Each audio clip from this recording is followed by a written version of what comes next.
welcome back to my YouTube channel, Painful_Purpose. If you're here for the first time, welcome, and I pray that you'll be blessed by the content God has been using me to produce. So you can see any of my other vlog videos on my channel and even testimony videos.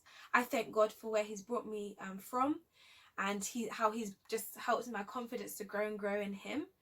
And just thank you to you guys that have been watching, because as I actually keep saying this, it's not because I just want to be cliche. I'm actually saying this because I really do appreciate everyone that is watching it, because sometimes I feel like, oh, this is going like too deep into my life. I feel discouraged. I'm just like, I don't want to share it. But along with you guys like encouraging me, the encouraging messages, encouraging texts, encouraging phone calls, encouraging comments on the videos that I've produced, it just, and with the working of God, it's just wow. Like, I feel encouraged. I'm like, okay, I need to keep going. Even if it encourages one person, I know that it will bless someone, and I'm so thankful for this. And this one, guys, is not going to be me talking so much again. It is another testimony vlog. I love testimonies. As you can see, I'm all smiling. But yeah, I love testimonies. And this one is a friend of mine I recently came back into contact with due to my my vlog series. We're going to watch that now, so I hope you guys will be blessed by this testimony.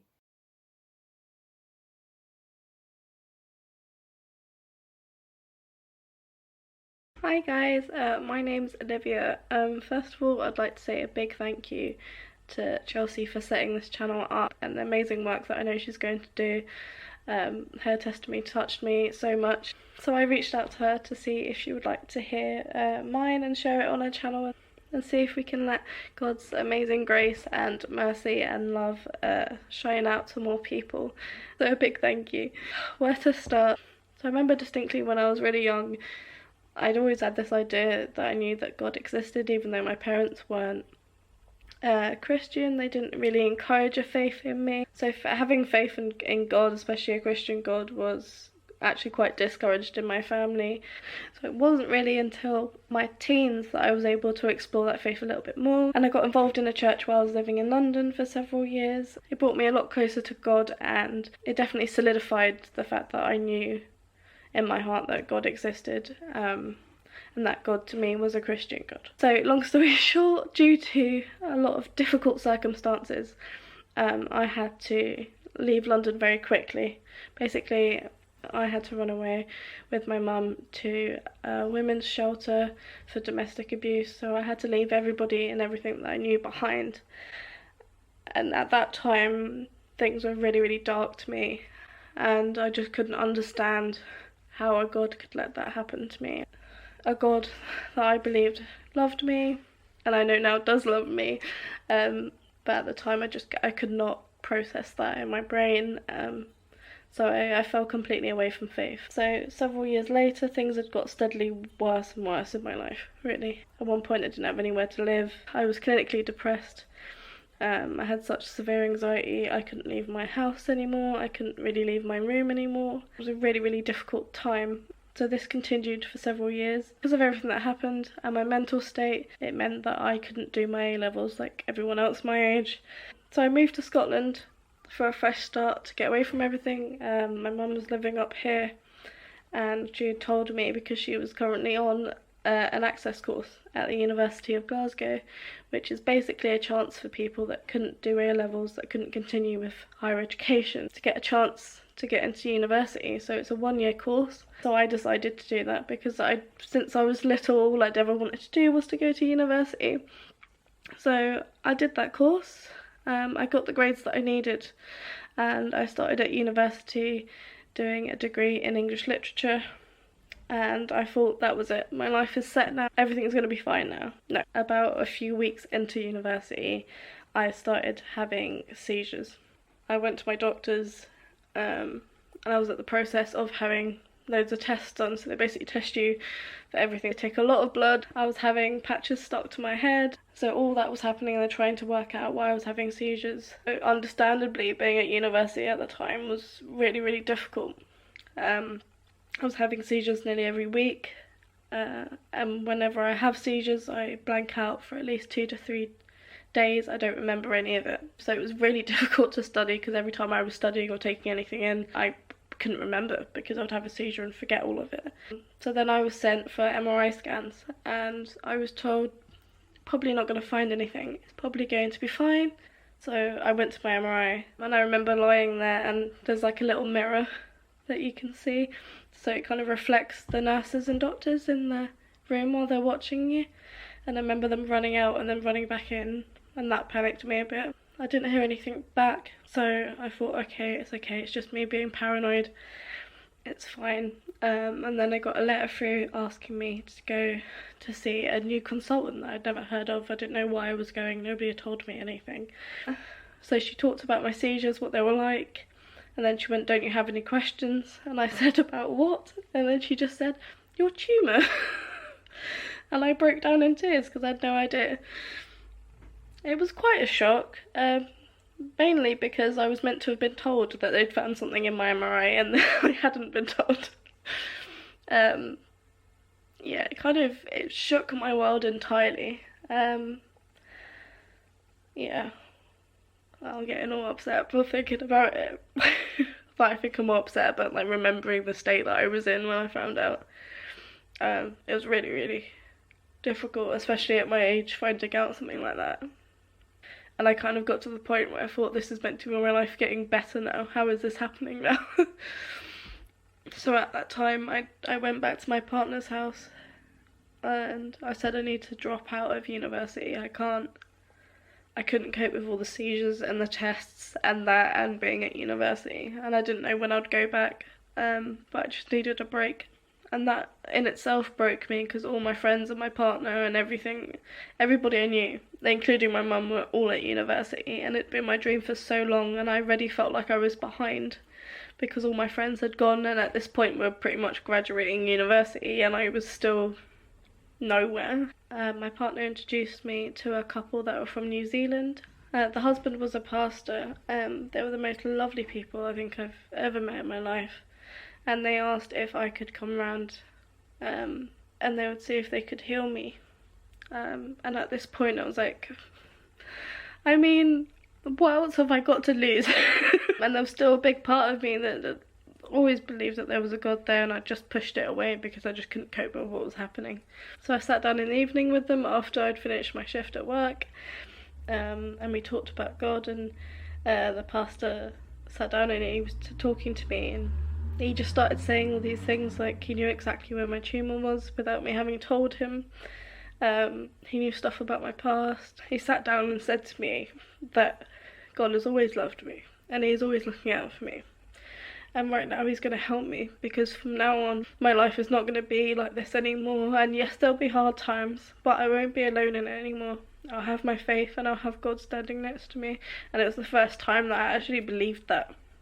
So they all sat with me, and they laid hands on me, and we prayed together the whole evening. And it was weird, because when I left, I just knew that I was going to be okay.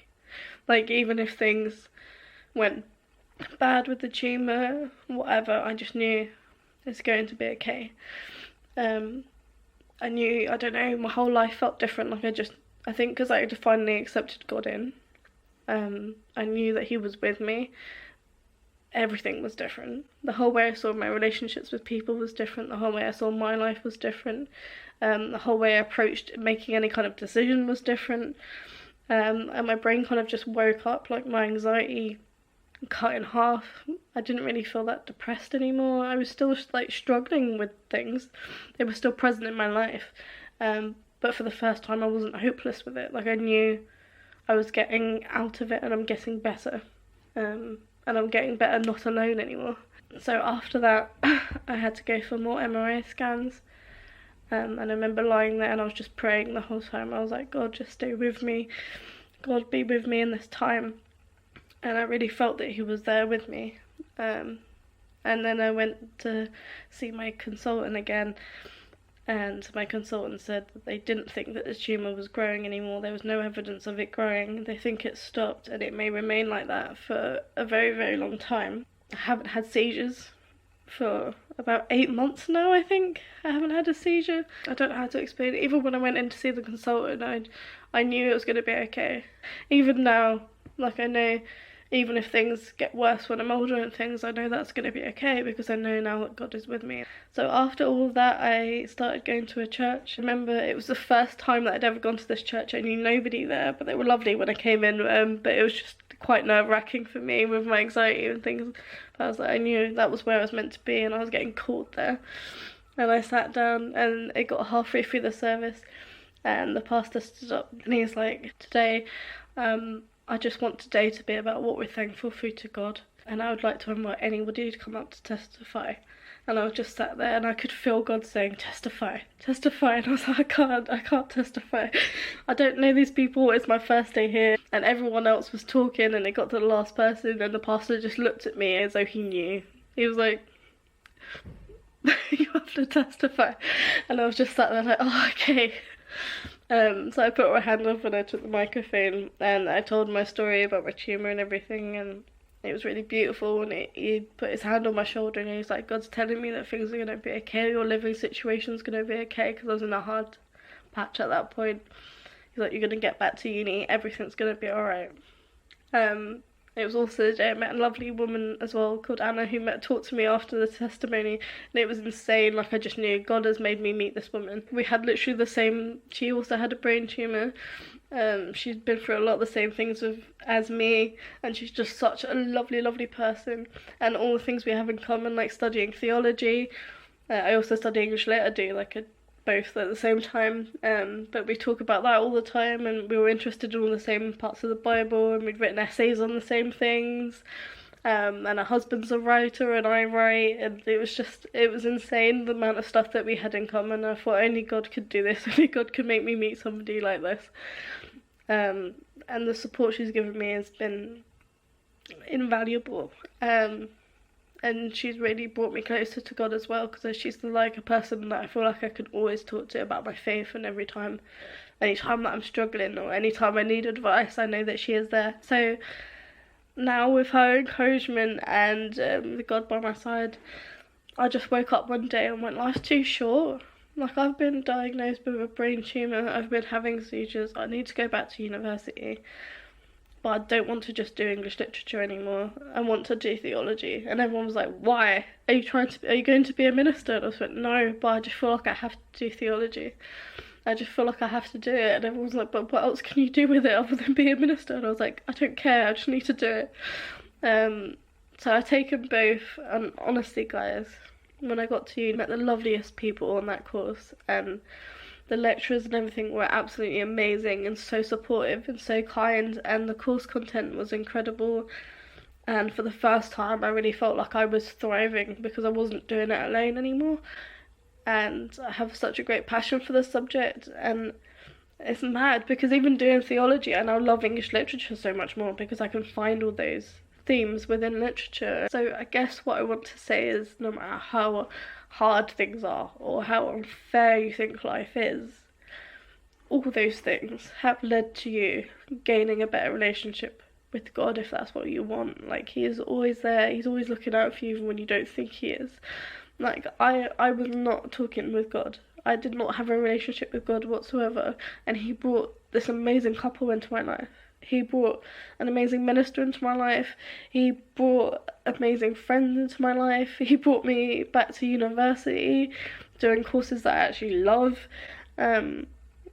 Even like every job that I'd had up to this point, I was always so unhappy in it. I was always with people that were always quite horrible to me, and I was just so unhappy. But as soon as I started building on that relationship and really praying, I got into a job where my manager is absolutely lovely and everyone that comes in is really nice. I feel like my whole life has changed. I've now got a partner that is supportive, that is always there for me, that I can actually tell loves me and I can actually accept that love, whereas before I never could, because I just couldn't see how anyone could love me. But now that I know that God is there, I can build a relationship positively. It's built things that matter. Everything I see now, I see through a new light. I appreciate the world so much more, and especially at a time like this, when we're in the middle of a pandemic and a lot of us are away from our families and away from the people I love. I can't see my friends at the moment, especially even with, like, not being able to go to church. That in itself is difficult, but what I want us all to remember is no matter how dark things get or how alone we think we are not alone. And even if you don't want a relationship with God, or it's not even occurred to you to have a relationship with God, or you're angry at God, that's okay. Because He's still there, and He's still looking out for you, and He still loves you. And even if you're angry with God, that's okay. Just talk to Him. Honestly, just talk to Him. Pick up the Bible, open it on any page. I've found, honestly, open it on any page. You'll always open it on a page that you need, and you'll always find a verse that you need at that point, and will change your life. Just spend time with God. Yeah. Praise be to God. I hope this testimony has helped you in some way. I don't know. It might not have, but that's fine too. But I hope all of you at this really difficult time can find some time to be alone with God, or find some time to work on your relationship with God, and to remember that you are never alone in this. Things will get better, and even if things are hard, God is right by your side. Thank you. Thank you so much, Olivia, for your testimony. I can honestly say when I was watching it, I actually was crying. And the reason why I was crying is because you're just so strong. Like, everything you're going through, like even saying about how you had to leave London. And I actually kind of remember this because me and Olivia are friends from secondary school, high school, depending on what you call it. And we actually got really close, especially I think it was at the end of year 7.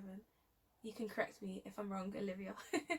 But yeah, so we were friends from then, and I remembered that she started to have problems like later on in the school years, I mean, and I didn't know the extent of it. So what you guys just heard and what I've heard for the first time.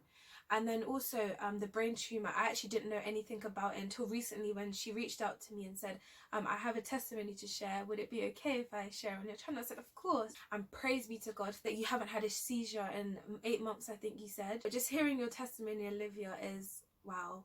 Like, thank you so much. I know it couldn't have been easy to do it. Even myself, when I do testimonies on my channel, it's my channel, but I still get nervous every time. I pray before my testimonies, and for you to say everything and just lay it out on the table, I thank you so much, Olivia. Like, you are a blessing to me, and I know you'll be a blessing to those that see this. And I just pray for you all the time, and I pray that God just continues to use you, because your testimony will encourage someone, because it's your experience with God. And I love what you said when you said that even though you know that you're going to have bad days, even it may be later on, and when you get older, you know that this tumor may cause problems. I just, wow, you just really encouraging. Like, I feel overwhelmed.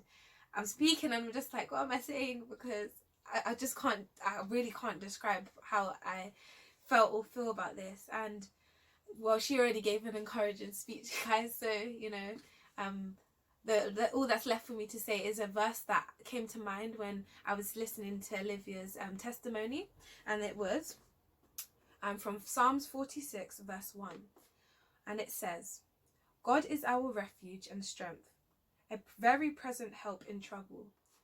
And the reason why I thought of this verse, it might be obvious, but it's because she is going through a lot of trouble. And one thing that I love is that this is kind of a continuous testimony. She's going through it still, but she's still being encouraged. She's still smiling, because even like her chuckling in the video was so cute, by the way, Olivia. But even her being so happy and vibrant, and that it just like magnifies this verse for me, because God really is a help in trouble. He really is. For me personally, I've seen that in my life, and as she explained in her testimony as well. And one thing that I love that she said, what she mentioned is, even if you're angry with God, even if you don't know or recognize you want that relationship with God, bring it to God.